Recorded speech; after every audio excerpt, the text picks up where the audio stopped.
کلکم راع وکلکم مسئول عن رعیتہ۔ اللہ کے رسول صلی اللہ علیہ وسلم کے فرمان میں ہے کہ تم سب کے سب ذمہ دار اور نگراں ہو اپنے ماتحتوں کا، اور تم سب سے اپنے ماتحتوں کے متعلق سوال ہوگا، اور وہ سوال یہی ہوگا کہ تم نے اپنے ماتحتوں کو دین سکھایا نہیں سکھایا، دینی تعلیم کے مطابق ان کی تربیت کی یا نہیں کی۔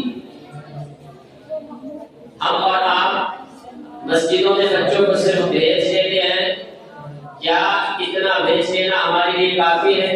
اللہ کے یہاں جواب دینے کے لیے اتنا کافی ہوگا کہ جی ہم نے اپنے محلے کی مسجد میں امام صاحب کے حوالے، مؤذن صاحب کے حوالے اپنے بچوں کو کر دیا تھا، بچے آ رہے ہیں نہیں آ رہے ہیں، پڑھ رہے ہیں نہیں پڑھ رہے ہیں، اس کی ہمیں کوئی معلومات نہیں، تو اتنا کافی ہوگا؟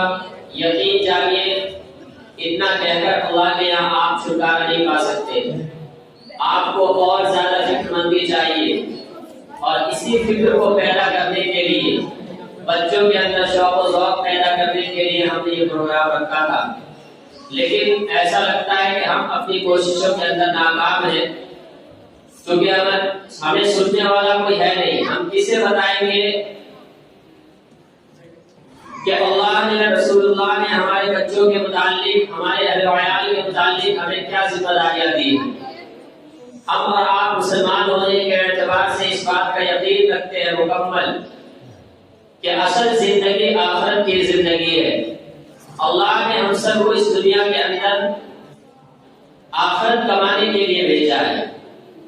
ہمارا اصل مقصد آخرت کی کامیابی۔ دنیا ہماری ضرورت ضرور ہے، لیکن مقصد ہمارے سامنے آخرت ہی ہو، اور اسی مقصد کی تکمیل کے لیے سب سے پہلے جو ہمیں تعلیم چاہیے، تربیت چاہیے، وہ چاہیے تھا۔ اور ہم اپنے بچوں کو بھیجتے بھی اسی لیے ہے کہ ہمارے بچے تعلیم اور تربیت سیکھیں مسجدوں کے اندر، مدرسوں کے اندر۔